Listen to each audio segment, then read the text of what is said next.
André Mendonça recuou. O ministro do STF, que passou meses construindo uma ofensiva pública contra o filho do presidente Lula, com operações de nome provocativo, vazamentos para os maiores veículos do país e a presença constante do tema nos noticiários, chegou a um ponto em que a história começou a andar na direção contrária. E hoje você vai entender exatamente por que isso aconteceu, o que o relatório da Polícia Federal revelou e o que o recuo de Mendonça prova sobre tudo o que aconteceu até aqui. Porque existe um detalhe nessa história que a maioria das coberturas passou por cima. E esse detalhe muda completamente a leitura do caso. Mas antes de continuar, reserve um momento para curtir o vídeo e se inscrever. Mas só se você realmente gostar do que eu faço aqui. Aproveite e escreva aqui embaixo a cidade e o horário de onde você está assistindo. É sempre bom saber de onde vem essa galera. Agora, feito isso, então vamos continuar. Fica comigo até o final, porque o ponto mais importante ainda vai aparecer. E ele está no lugar que ninguém esperava encontrar. Para entender o recuo de André Mendonça, você precisa entender como essa investigação funcionou desde o começo. Fábio Luiz Lula da Silva, filho do presidente Lula, apelidado pela imprensa de Lulinha, apelido que nunca existiu dentro da família. Foi criado pelos jornais em 2006, quando os ataques contra ele começaram. Está sendo investigado por suposto tráfico de influência. A acusação é que ele teria usado o sobrenome do pai para fechar contratos com o Ministério da Saúde. Parece grave, e foi exatamente assim que a história chegou ao grande público. Só que existe um padrão muito específico na forma como essa investigação foi conduzida. As informações não chegavam à imprensa de forma oficial, por nota, por relatório publicado, por movimentação processual normal. Elas vazavam. Fragmentos de mensagens, trechos de diálogos fora de contexto, nomes com conotação suspeita, como Operação L, batizada assim por um delegado do gabinete de André Mendonça, numa referência que muitos interpretaram como provocação deliberada ao presidente. E quem recebia esses vazamentos? Os mesmos jornalistas que recebiam os vazamentos seletivos da Lava Jato. As mesmas redações. O mesmo método. Informação parcial, fora de contexto, entregue no timing certo para produzir manchete antes de existir conclusão. Se você olhou para isso e pensou, isso é exatamente o que Moro fazia, você não estava errado. Você identificou corretamente o padrão. O mesmo método que ficou marcado como símbolo dos excessos da Lava Jato está sendo reutilizado agora, dentro do gabinete de um ministro do Supremo Tribunal Federal. Não é impressão. É o mesmo manual operando com os mesmos instrumentos. Pense bem no que isso significa. Não estamos falando de jornalismo investigativo que descobriu algo por conta própria. Estamos falando de uma estratégia de vazamento seletivo coordenada dentro de uma investigação oficial, com o objetivo de criar narrativa antes de existir prova. E sabe o que é mais curioso? Quando a própria cúpula da PF começou a investigar de onde vinham os vazamentos, as suspeitas internas apontaram justamente para o chefe de gabinete de Mendonça. Não é uma conclusão oficial, mas é o que circulou dentro da própria corporação e que a imprensa registrou. O cerco já começava a se fechar, mas ainda não no lugar que todo mundo esperava. Agora, vou dizer uma coisa rápida para você. Enquanto você assiste a esse vídeo, tem pessoas que já estão enxergando esse assunto com muito mais clareza. Cada escândalo, cada número, cada prova, cada ligação. E quando esse debate aparece, quem tem o quadro completo não fica perdido. Se você quer evitar chegar atrasado nessa conversa, dá uma olhada no que eu deixei para você na descrição desse vídeo e também no primeiro comentário fixado. Agora sim, vamos em frente. Em algum momento, toda investigação precisa mostrar o que encontrou. E foi aí que o plano começou a desmoronar. A Polícia Federal divulgou seu relatório sobre o caso de Fábio Luiz. E o que o relatório dizia era o seguinte: houve 3 tentativas de fechar contratos com o Ministério da Saúde. 3 tentativas, todas fracassadas. Nenhum contrato foi assinado, nenhum valor foi pago, nenhum benefício foi recebido. No mesmo dia em que esse relatório foi publicado, a imprensa recebeu um novo lote de mensagens privadas de Fábio Luiz para criar a impressão de culpa. A estratégia era clara: enfraquecer o impacto da absolvição com ruído midiático. Mas tem um problema jurídico que essa estratégia não consegue contornar. O crime investigado é tráfico de influência.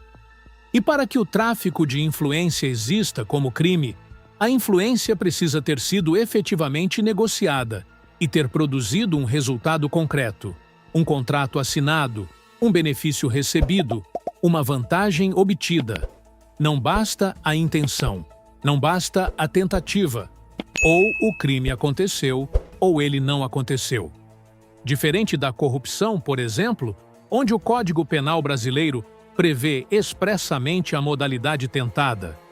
Lembra do escândalo das vacinas durante a pandemia, onde o esquema foi descoberto antes de completar a compra e ainda assim configurou o crime? No tráfico de influência, não existe esse dispositivo legal. A tentativa não é punível porque a lei não prevê essa forma. Isso não é opinião? É o que está escrito no artigo 332 do Código Penal. Então, o que a investigação de meses, os vazamentos seletivos, as operações com nomes de efeito, as manchetes em Veja, Globo e Estadão produziram como resultado jurídico concreto? Nada. Fábio Luiz estava absolvido pela própria investigação que tentou condená-lo. E foi aí que o jogo virou de vez. Mas espera, porque aqui está o ponto que mais incomoda e que a cobertura dominante prefere não colocar no centro da análise. Enquanto André Mendonça dedicava estrutura investigativa, tempo de PF, atenção midiática e energia institucional para perseguir contratos que nunca foram assinados por Fábio Luiz, outra investigação estava parada. Uma investigação com provas concretas, com valores documentados, com transferências rastreáveis. Flávio Bolsonaro, senador e filho do ex-presidente, recebeu 61 milhões de Daniel Vorcaro, dono do Banco Master, instituição financeira que está no centro de um dos maiores escândalos envolvendo dinheiro de aposentados e correntistas do Brasil recente. Esse dinheiro não é especulação, não é vazamento de bastidor, é o que está documentado.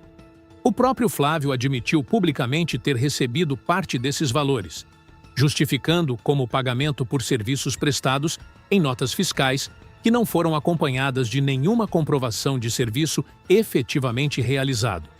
E André Mendonça? Silêncio, sem operação, sem vazamento, sem manchete produzida a partir do gabinete, sem nome dramático de investigação, sem pressão sobre a imprensa para que Flávio explicasse publicamente de onde veio o dinheiro.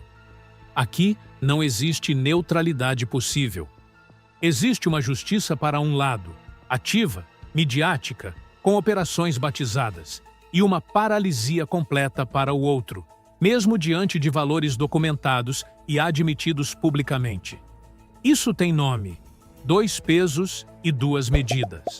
E o público brasileiro, que acompanha esse processo, percebe exatamente o que está acontecendo. Coincidência? E vale lembrar, Fábio Luiz não está sendo investigado pela primeira vez. Ele foi alvo de investigações durante o governo Lula I, voltou a ser investigado durante a Lava Jato, quando Sérgio Moro tinha poder máximo e interesse político claro, e saiu dos 2 processos sem condenação. Agora, na terceira rodada, a própria PF de Mendonça produziu um relatório que não encontrou nenhum contrato assinado. 3 investigações, 0 condenações. E o padrão continua. Existe uma palavra para quando uma autoridade pública investiga com vigor máximo um lado e ignora sistematicamente o outro. Essa palavra não é imparcialidade, Esse é o ponto que muda tudo nessa história. O recuo de Mendonça não é só político. É a confirmação de que a estratégia inteira foi construída sobre uma base que a própria PF destruiu ao publicar o relatório. Respira um segundo, porque o que vem agora é onde tudo isso converge. Se essa análise está fazendo sentido para você, não esquece de curtir. Isso ajuda muito o canal a continuar produzindo esse tipo de conteúdo independente, sem depender de partido, corporação ou grupo de mídia para existir. Ah, e só um lembrete rápido. O presente que eu deixei para você na descrição desse vídeo e também no primeiro comentário fixado complementa direto o que estamos vendo agora. Quem já pegou entendeu por que faz diferença ter tudo organizado antes da próxima conversa sobre esse assunto. Bom, seguindo. André Mendonça está encurralado entre dois fatos que não consegue reconciliar. O primeiro, o relatório da Polícia Federal, produzido pela sua própria estrutura investigativa, afirma que Fábio Luiz não assinou nenhum contrato. Portanto, pelo entendimento técnico e jurídico, não há crime consumado a ser imputado. O segundo, durante meses, a narrativa construída a partir do seu gabinete, pelos vazamentos, pelas operações, pelas manchetes, dizia exatamente o contrário. Criou no imaginário público a ideia de um esquema de corrupção funcionando, de influência sendo trocada por dinheiro, de um filho de presidente usando o sobrenome do pai para enriquecer ilicitamente. Quando o relatório da PF veio contradizer essa narrativa, Mendonça não tinha saída limpa. Ou ele endossava o relatório e enterrava meses de ofensiva, ou ele sustentava a narrativa e entrava em conflito aberto com o próprio documento técnico produzido pelos seus subordinados. E foi nesse contexto que vieram as declarações públicas sobre infelicidade no cargo, sobre pressões, sobre o desejo de uma vida mais normal. O público recebeu isso com ironia e com razão.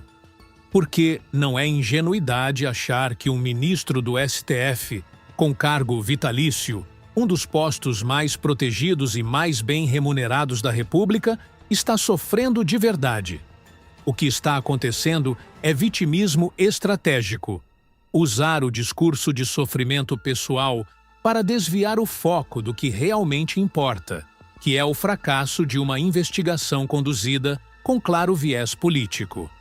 O público identificou isso na hora e nomeou corretamente. A comparação com Sérgio Moro não veio apenas dos críticos progressistas. Ela veio de dentro da própria grande imprensa.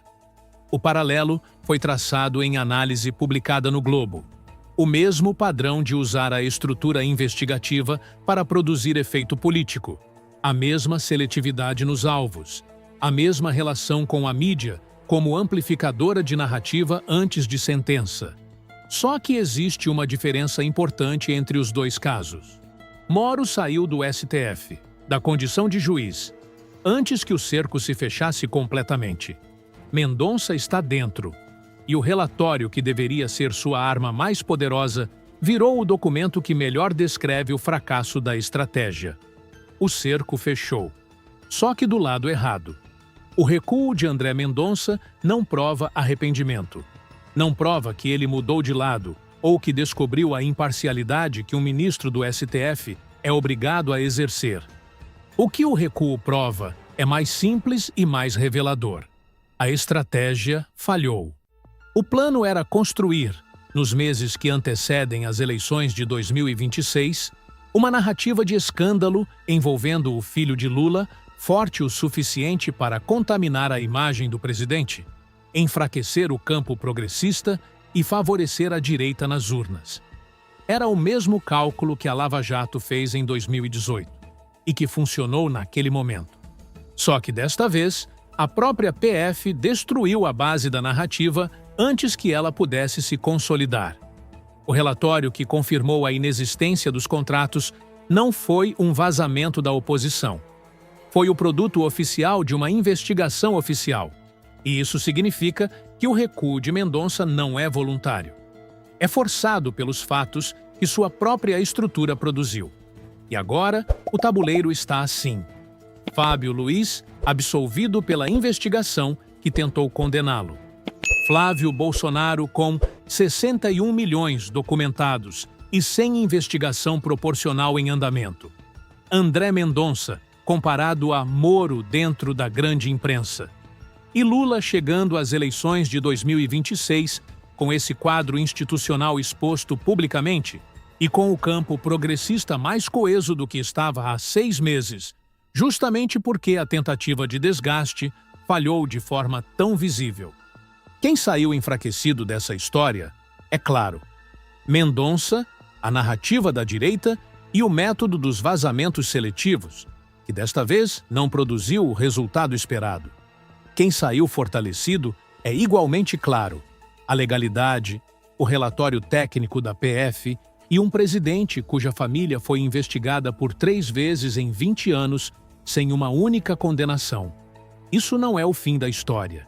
É exatamente o meio dela, porque o caso Flávio Bolsonaro ainda não foi resolvido. O dinheiro do Banco Master ainda não foi explicado. E a pergunta que o público está fazendo com mais força a cada dia: por que um ministro investiga um lado com tanto vigor e ignora o outro com tanta consistência? Ainda não tem resposta oficial. Esse próximo capítulo é o que vem agora, e ele vai ser decisivo. Se você chegou até aqui, você já entendeu o que a maioria das coberturas não explicou. O recuo de André Mendonça não é estratégia política voluntária. É a consequência direta de um relatório que derrubou a narrativa que seu próprio gabinete construiu. Isso tem nome, e o nome é derrota. Esse tipo de análise dá trabalho para produzir. Este canal não depende de partido, corporação ou grupo de mídia para existir, depende de você. Quando você curte e compartilha, você amplia o alcance de uma leitura independente, que a cobertura dominante não vai fazer.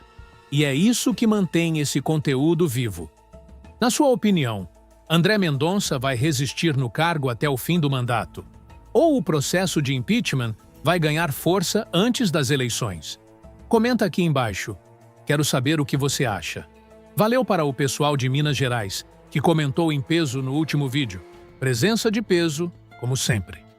Se essa análise fez sentido para você, curte, compartilha e ativa o sininho, porque o próximo vídeo já está no ar e ele entra direto no que vem depois disso. O caso Flávio Bolsonaro, o dinheiro do Banco Master e a pergunta que Mendonça ainda não respondeu. A história continua e a próxima parte é ainda mais grave. Antes de finalizar, pensa nisso. Tem gente que assiste, concorda e esquece. E tem gente que guarda o que precisa e continua pronta quando o assunto volta. A diferença entre uma pessoa e outra aparece justamente na hora em que alguém pede fatos, datas e provas. Se você prefere o segundo caminho, eu deixei um presente na descrição e também no primeiro comentário fixado.